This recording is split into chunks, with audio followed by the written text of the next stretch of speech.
आज हम लोग करेंगे वर्कआउट एग्जाम्पल का एग्जाम्पल नंबर 2, जिसमें क्वेश्चन में कहा गया है कि half of the rectangular plate place shown in figure is made of material density rho one and other half of the density rho two, the length of the plate is L, locate the centre of mass of the plate. ठीक है, तो देखिए question में जो कहा गया है कि एक प्लेट है रेक्टेंगुलर और इस प्लेट का आधा पार्ट रो वन डेंसिटी से बना हुआ है और आधा पार्ट रो टू डेंसिटी से बना हुआ है।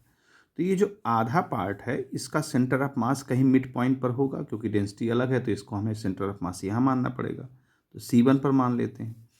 और दूसरा जो पार्ट है उसका भी सेंटर यहाँ कहीं होगा, इसके ज्योमेट्रिकल सेंटर पर।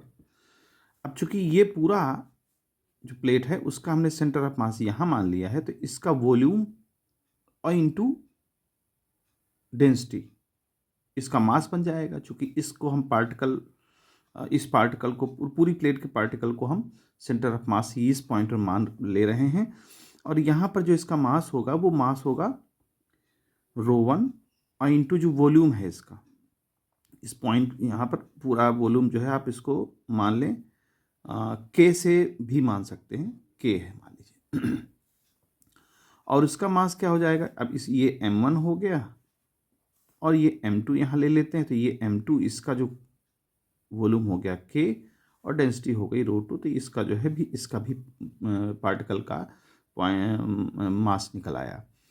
अब चूंकि इसको हमने सेंटर ऑफ मास माना है क्वेश्चन के अकॉर्डिंग, तो इसको जब सेंटर ऑफ ये कोऑर्डिनेट सिस्टम में इसको ओरिजिन माना है, तो इसकी जो लेंथ हो जाएगी वो L/2 हो जाएगी, क्योंकि ये पूरी यहाँ तक L है तो ये L/2 होगी, तो ये हो गई L/4।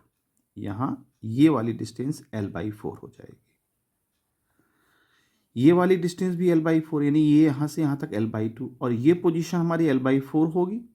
नहीं, ये पोजीशन, हाँ ये पोजीशन L/4 होगी ये वाली, तो L/2 और प्लस L/4, तो ये हमारी जो हो जाएगी 3L/4, यानी यहाँ से यहाँ तक की डिस्टेंस हो जाएगी 3L/4।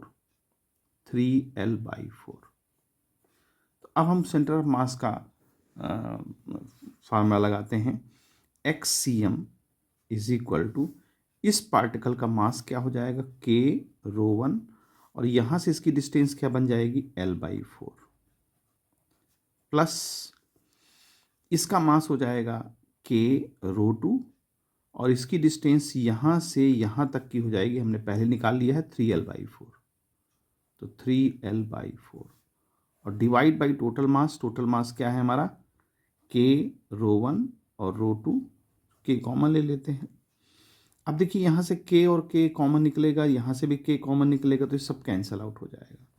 तो क्या आ जाएगा हमारे रो वन L/4 ऊपर, प्लस रो टू 3L/4 और डिवाइड बाई K।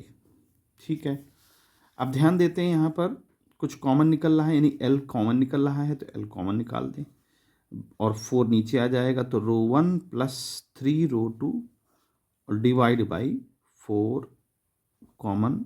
अच्छा, यहाँ पर K rho one plus rho two रह गया था, K rho one plus rho two, ये इसका जो है सेंटर ऑफ मास आ जाएगा इस प्लेट का। तो इस तरह से इस क्वेश्चन को सॉल्व करेंगे।